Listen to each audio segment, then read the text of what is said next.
Ready. આપણે માનવ શરીરના રોગોના કારણોમાંનું એક કારણ આપણા શરીરમાં અમુક હોર્મોન્સ, અમુક વિટામિન્સ, અમુક મિનરલ્સ જેમ કે ઓમેગા 6, ઓમેગા 3, ઓમેગા 9 એવા બધા વિટામિન્સની ખામી. ઘણીવાર શું છે, આ ખામી પરંપરાગત હોય છે, આપણા ગોત્રમાં જ આ ખામી આવેલી હતી. આપણે નથી કહેતા સામાન્ય રીતે કે ભાઈ અમારા કુટુંબમાં જ બધાને ડાયાબિટીસ છે, બરોબર? તો એ સતત છે ને આપણા ગોત્રમાં, આપણા કુટુંબમાં, આપણા પરિવારજનોમાં અમુક ખામીઓ, અમુક રોગો સતત વારસાગત આવતા હોય છે. ખરેખર શું છે કે આપણા કુટુંબની અંદર અમુક વસ્તુ લેવાતી જ ન હોય. મને ઓમેગા 3 છે એનો સોર્સ છે જે છે એ અમુક રેર વસ્તુઓ, દાખલા તરીકે અળસીના બીજ છે, પમ્પકિન સીડ છે, બરાબર, એવા બધા એમાં હોય છે. એટલે અમુક વસ્તુનો આપણે વધુ પડતી લેવાતી જ ન હોય, એટલે અમુક જાતનો અભાવ જ હોય છે. હવે આ બાબતમાં જે વિટામિન છે અમુક જે ખૂટે છે, તો એના માટે શું કરવું? તો એના માટે આ જિંજીનિયો ટેસ્ટ છે, આ બેલેન્સ ટેસ્ટ છે જિંજીનિયો. આમાં શું કરવાનું છે કે આ એક અત્યારે જોશી કે આ ટેસ્ટ આપણે આપણું બ્લડ લઈ અને આ જે દિલ્હીમાં જે વિકાસ લેબોરેટરી છે ત્યાં ઓમેગા 6 અને ઓમેગા 3નું ટેસ્ટિંગ થશે, બરાબર. 11 જે એમિનો એસિડ છે, એસેન્શિયલ એમિનો એસિડ, એ 11 એમિનો એસિડ અને પ્લસ આપણા જે 21 મિનરલ છે શરીરમાં, બરાબર, શું શું વસ્તુ ખૂટે છે એને 21 પન્નાનો રિપોર્ટ આવશે. અને આ વસ્તુને આપણે આ ટેસ્ટ માટે દઈ દેવાનું. પછી આ બોટલ આપણે ચાલુ કરવાની છે. આવી 4 બોટલ પી, કંપનીનો દાવો છે કે 4 બોટલ પી એટલે જે પહેલો ટેસ્ટ આપણે કર્યો એનો 15-20 દી પછી રિપોર્ટ આવી જશે. એટલે સામાન્ય રીતે એવું કહેવાય છે કે ઓમેગા 6 અને ઓમેગા 3નું પ્રમાણ અનુક્રમે 1:5 હોવું જોઈએ. ઓમેગા 3 1 અને ઓમેગા 6 5. પણ એની બદલે અત્યારની લાઈફસ્ટાઈલ પ્રમાણે આપણે જે ઓમેગા 6નું પ્રમાણ છે ને 35, 40, 50 સુધી હોય છે. એટલે આપણે અમુક રોગનો સામનો કરી રહ્યા છીએ. જ્યારે આ 120 દિવસની મેડિસિન કમ ન્યુટ્રિશન્સ લેવાથી આપણું જે ઓમેગા 6, ઓમેગા 3નું બેલેન્સ બની જાય, તો કોઈ પણ શરીરમાં જે ક્રોનિક રોગ હોય એના માટે સામાન્ય રીતે ઇન્ફ્લામેશન જવાબદાર છે.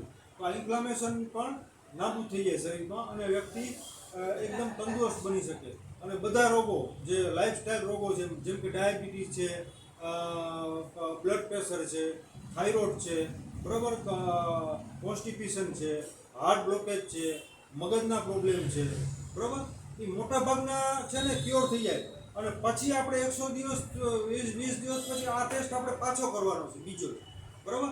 120 દિવસ થાય એટલે વળી પાછો આપણે બ્લડ લઈને આ ટેસ્ટ આપણે રિપોર્ટ આવે એટલે આપણે પહેલો રિપોર્ટ આવ્યો અને બીજો રિપોર્ટ બેની સરખામણી કરવાની.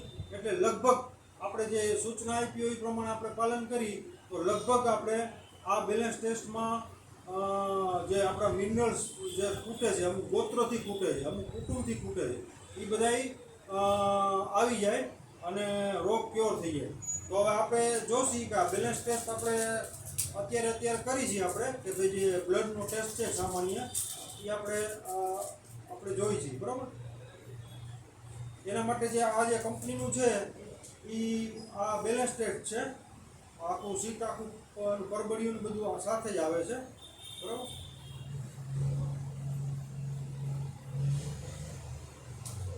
આમાં આપણે બ્લડ લેવાનું છે અને આને જે વિકાસ લેબોરેટરી છે દિલ્હીમાં છે એમાં મોકલવાનું છે. આ એનું કવર છે, બરાબર.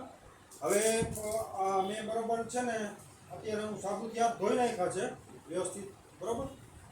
અત્યારે હું હાથ ધોઈને જ આવ્યો અને આપણે આ જે છે ટેસ્ટ એ હવે આપણે પરફોર્મ કરશું, બરાબર.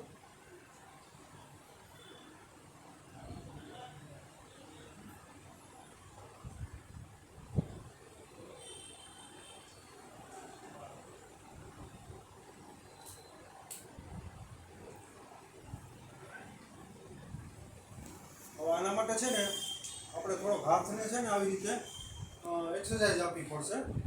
એટલે એનાથી શું થાય કે આપણું બ્લડ સર્ક્યુલેશન એકદમ વધી જાય, બરાબર.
આ રીતે પ્રિક કરી અને આપણે બ્લડ આમાં જમા કરવાનું છે.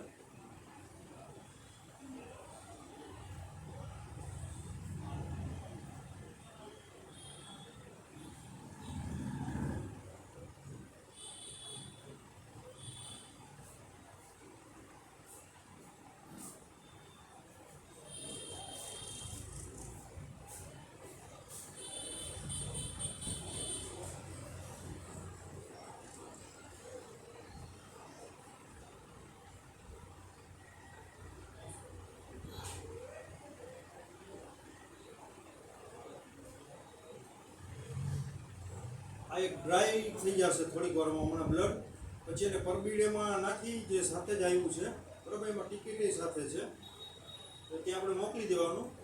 અને લગભગ 15-20 દિવસ પછી આપણા મોબાઈલમાં આપણી જે આઈડી હોય બરાબર, આપણે જે આઈડી આપણે પ્રોડ્યુસ કરી હોય એ આઈડીમાં આનો કમ્પ્લીટ રિપોર્ટ આવી જશે બરાબર. ડ્રાય બ્લડ થઈ જશે.